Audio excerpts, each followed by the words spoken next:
One of the most profound spiritual teachers to ever walk on this planet was Osho. And Osho once said that if all the books in the world were destroyed and if I have to hold on to a single book, that will be the Book of Mirdad. Listening to this, I was intrigued and I began reading the Book of Mirdad. And I have to say that this is definitely one of the most profound books that I have ever read in my life. I have not come across people who have even heard the name of the Book of Mirdad. If I am to make a list of the great books, that will be the first. Today, we will go deep into the chapter 2 of Book of Mirdad. This chapter is called On the Creative Word. I is the source and center of all things. So we will truly go to the depths of what this book is saying in this chapter, and we will understand how can we take control of this reality to create a life that we truly want to live by the end of this video. The Adhvaitha channel is about consciousness, conscious living and conscious creation. Here we explore Vedanta and various other ancient teachings from India to understand the nature of reality and to consciously create our life. Now this is the Book of Mirdad, and at first let me simply read the first paragraph of chapter 2 on the creative word. I is the source and center of all things. When you say I, say forthwith in your heart, God be my refuge from the woes of I, and be my guide unto the bliss of I.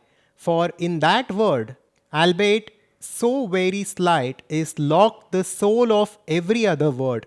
Unlock it once, and fragrant is your mouth, and sweet the tongue therein. Each word of it shall drip with life's delights. Let it remain locked up, and foul is the mouth, and bitter is the tongue. From every word of it shall ooze the pus of death. For I, O monks, is the creative word, and save you grasp thereof the magic power, and save you be that power the masters. You are too apt to groan when you would sing, or be at war when you would be at peace, or cringe in the goal's dark when you would soar in light. So, this book is written in a very different way. The book is written in Old English and in an old dialect. The book is full of hidden pointers and symbolism, but underneath all that, there is profound wisdom.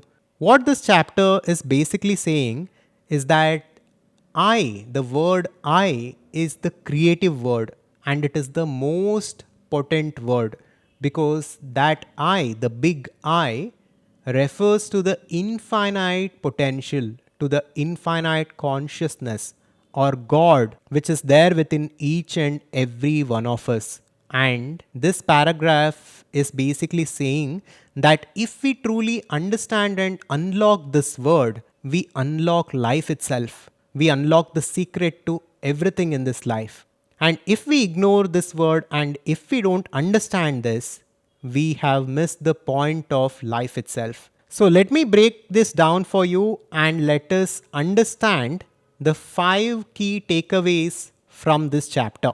Point 1, the creative word is defined as I, and Mirdad says this I is the center of all things and it is the source of all things. And Mirdad explains that when one says I, they are tapping into the creative power of God, and I is the God's eternal and only word. Point 3, the chapter introduces the concept of Holy Trinity, which is made of primal consciousness, the word, and the spirit of understanding. Point 4, Mirdad also emphasizes the importance of understanding the true meaning of I and aligning it with the infinite I of God to achieve absolute unity with God and peace. Point 5, The chapter warns against the dangers of fragmented or misunderstood I, which can lead to conflict, pain, and separation. Now, these were the 5 takeaways. But now let us go deep and let us understand 5 lessons that we can learn from this chapter to create our life consciously and to create absolute fulfillment and abundance in our lives. Lesson 1 is about self awareness and alignment. By truly understanding the word I, we begin to understand who we truly are. And we begin to become more and more aware of our thoughts, feelings, emotions, and belief systems. Now, understand this carefully. The I is the infinite consciousness. And this I is described as the most powerful word, the creative word, and it is described as God itself in the Book of Mirdad. But look at how we are using this I in our own life. When we say I, we should be very careful with respect to what we say after this. We should only put empowering thoughts and words next to I. We must say, I am blessed, I am loved, I am abundant. And when we don't understand this and when we begin to use this in a wrong way, we begin to destroy our life. When we say, I am a victim, I am poor, etc., we are unconsciously using this creative word, the most potent word, to work against us. This is the danger of not understanding the reality and this teaching.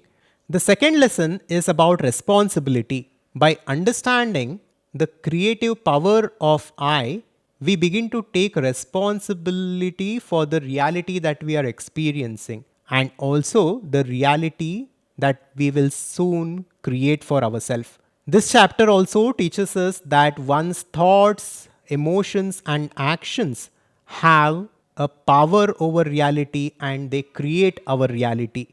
Lesson 3 is unity consciousness. This chapter also talks about the oneness in all. Just like Adhvaitha Vedanta says, all the separation is at the surface level and the superficial level. Deep underneath, we are one as that infinite consciousness. We are the source, and this we must understand to achieve true peace. Lesson 4 is about overcoming duality.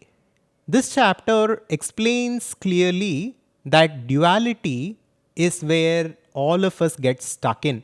When we focus on duality and separation, our life will become a life of anxiety, stress, and suffering. Only when we transcend duality and only when we understand the reality that is beneath and beyond this duality can we actually live a fulfilled life. And by understanding the Holy Trinity and perfect balance, one can work towards overcoming the illusion of separation and duality, leading to a more integrated and fulfilling life. The fifth and the final lesson is about mastering the mind. This chapter talks about the power of our thoughts and actions. Pay attention to the thoughts that you're thinking every single day. These are very important. Although we don't understand this, these thoughts are influencing our reality and the life that we experience. So it is time for us to begin to be conscious of all these things in order to achieve a fulfilled life. In conclusion, this chapter, the second chapter of the Book of Mirdad, goes into a great detail to explain to us the importance of conscious living and the importance of the creative word, which is I. And it talks about the potential that lies for us if only we understand and unlock that word. To understand that, we must truly understand the nature of consciousness. And previously, we had made an elaborate video explaining to you the nature of consciousness and the hard problem of consciousness. We also talked about how the ancient Upanishads provide the answers to this hard problem of consciousness and how we can understand everything about consciousness if we only pay attention to the teachings of these Upanishads. So if you're interested in this, you can check out this video next. Thank you, and I will see you in the next one. Subscribe to Adhvaitha to wake up. Shivoham.